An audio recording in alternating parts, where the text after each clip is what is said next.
man. Compton's in the building, baby. You sound black. You gotta go try the strawberry lemonade, brother. Hey, y'all heard that voice, baby.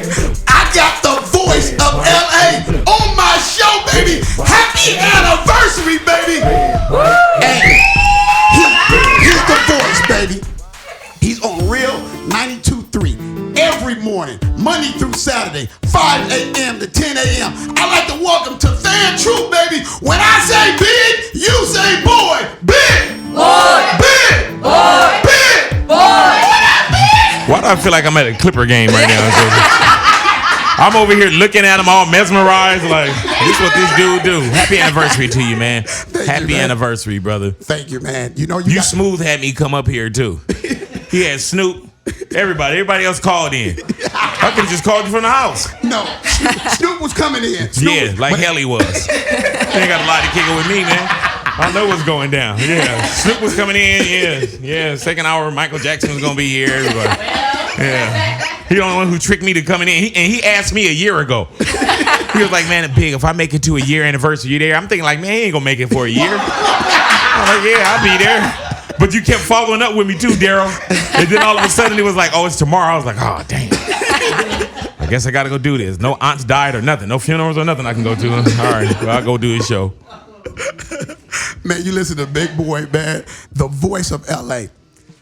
Big, tell me about your career from now to when you first started, man. What's the difference? When I first started, man, you know, you got in. I'm 22 years in radio right now. I did 21 at Power, and I've been at Real for a year and a half. It's just growth, evolution, man. You know what I'm saying? It's a job that when I came into it, I knew how serious it was and what it could become, but I didn't know like it could become exactly what it is. Like I knew that radio. Okay, I got into radio. Power was my first radio job ever. Yeah. So when I got into radio, I knew that it was something, but I didn't think that it would be something where I would have billboards and I'll have this long career. I really got hired for one night. You know what I'm saying? And when I got hired for that one night, they called me the next morning. I never did radio in my life. I showed up to my interview without headphones for my position. So they called me the second night and asked me if I wanted to try it again. And I was like, yeah, I'll try it again. But I was a bodyguard for the Far Side at the time. Yeah. And I was going to turn down the radio to stay with the Far Side and continue to be their bodyguard. But I just said, you know what, let me step out on faith, even if I can't see the whole staircase, and let me try this radio thing. I didn't know how long it was going to last. So just the evolution, man, of, you know, in the last 22 years, what it's become as far as you get in there, you're young, you're throwing everything up against the wall, everything is crazy. You know what I'm saying? You're having wild times. You know, you go through these stages of, you know, what it feels like to have so many people know who you are, which is still crazy right now. But also in that time, it's like LA has grown up with me. They've grown up with me. They knew how much I was my mama's boy. You know what I'm saying? So they've been with me through when my mom passed, when I was cheated on by my ex, when I met my wife, my heart, my everything, when I had my kids, you know what I'm saying? So we have built a relationship. I don't call them listeners. That's my family. And I don't say family loose. I mean, man, people come up and they say, hey, man, you got me through this. But they don't know what they got me through. You know what I'm saying? If I didn't have radio and I didn't have the Clipper Darryls and the people of the world, when my mom passed, I would have been devastated. And I felt a certain way that my brothers and sisters didn't have that because people took care of me. You know what I'm saying? So whatever I give to the people, they don't understand what they give back to me. You know what I'm saying? Like people say, oh, I listen every morning. I listen to you every morning. I say, hey, I talk to you every morning. Hello. You know what I'm saying? There it is right there. Yeah. You know, I got to get out of here. Thank you, Cliff. Yeah. That's my time. All right, you guys. Jose, please. You know enough about me. Just finish the interview for me. This dude, why are you wearing a suit and nobody can see you? You can really lie and say, hey, man, I got a suit on. And we be like, we got to trust him. No, go ahead, Clip. Bro, this is how Big is all the time. All the time, brother. You know, he's like this 24/7. Hello. Playing practical jokes. With your black ass. He got a chicken and waffle truck outside. You know that's ridiculous, bro. I ain't mad at you. Wings and waffles. Hello. You got to have it that way, baby. I need that. I always got to take care of my guests. But to see Big in this position And Big is one of my big mentors in this radio. I've called Big, man, many a times. Big, he give me the soundest advice ever.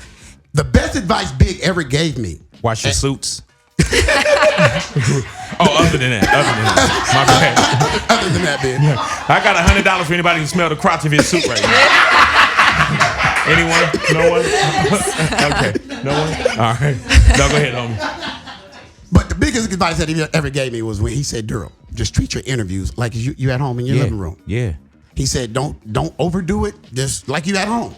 Because the one thing people love about you, bro, is people feed off your energy. Mm-hmm. You know what I'm saying? And people love Clipper Darrell. You know what I'm saying? And you're extremely positive. And so I was telling you, I said, when you do an interview, don't be nervous about your guests.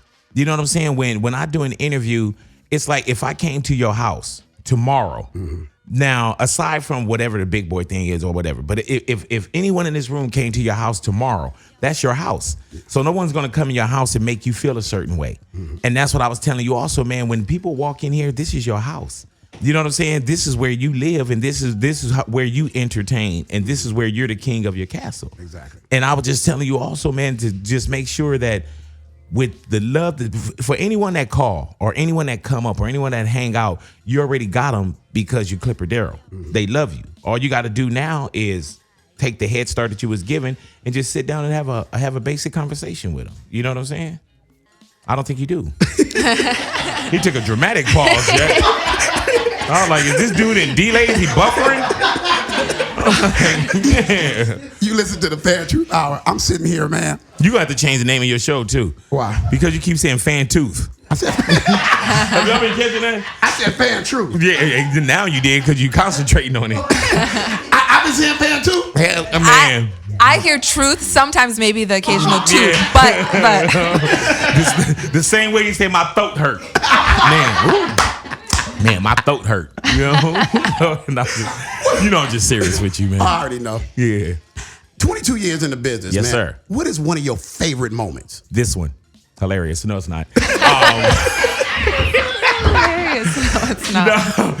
You know what, man? It's hard for me to say what my favorite moments are. People always say, man, what's your favorite guest? What's your favorite interviews? Mm-hmm. I have certain times or certain moments that I'm like, damn, you know what I'm saying? Like, who would have thought that I would have interviewed the president of the United States? You know what I'm saying? Yeah. But also the same way, like you had Dog on today.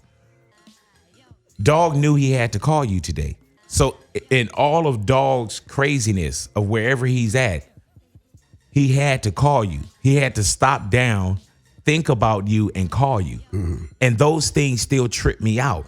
That someone is saying, oh, I got to go to sleep tomorrow because I got to get up and do Big Boy. Yeah. You know what I'm saying? So I don't have that best interview. I have moments. You know what I'm saying? Like announcer to Los Angeles that Tupac died is a moment. 9/11 is a moment. My mom passing and getting on air was a moment. Then you'll have like, okay, well, interviews that you sit down and you enjoy, those are all moments. If I just had that one thing that I was like, man, this is it, then I have nothing else to look forward to. You know what I'm saying? Mm-hmm. Like I haven't had Oprah Winfrey yet. And even when I get Oprah, it's not going to be like, well, I got Oprah, I'm out the game. Yeah. You know what I'm saying? I just create folders of great memories. And it's not about who it is. Mm-hmm. It could just be at the moment. You know, my best times on radio is just listeners calling up. It's not Game or 50 or somebody in studio. It's a listener calling up and saying hello, and I listen. You know what I'm saying? Yeah. Those are my best moments, bro. I love that, man, because everybody's doing hello. Hello. Everybody's yeah, man. doing. And how do you go about in your, when you had to change your co-host? Mm-hmm. How do you go about picking them though? You know what, man? I go by the God Squad, man. I can't work with anyone that I don't like. Okay. And then from like I turn into love. You know, I've been fortunate in my career where they've never come in and said, this is your sidekick. This is your other host. You know what I'm saying? So the way that I pick them, man, is like, it's not from the radio barrel. Oh, I need to get this person. They did this station and this station. I can see someone and I can hear it. Like with Iday's never really done radio that's with me. Mm-hmm. But I heard something. You know what I'm saying? And when I got hired into radio, Rick Cummins, who was the one that hired me to work at Power, Rick, he heard something in me. I never did radio before. But Rick told me, he said, you know, I could teach you radio, but I can't teach you to be a personality.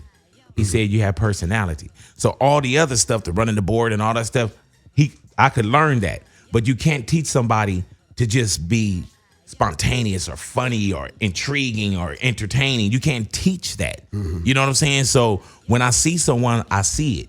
And it's a lot of talent out there. I can't put 8,000 people on my show. But when I do see it and I like something that's raw, that's how I kind of pick who's going to be that one that sit in with us. Wow, man. So can I now? No, if I would have saw it in you, I would have got you years ago. I've been knowing you a long time. So you know what I'm saying?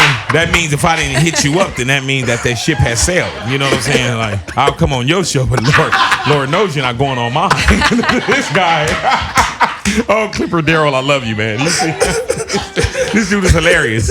And I'm not just talking about his shoes. You listen to the band Truth Hour, man. I'm on air right now with Big Boy, man, from the Real 92.3, man. What the hell was that? I didn't She didn't see my cue. Oh, okay. Did we go to commercials or something?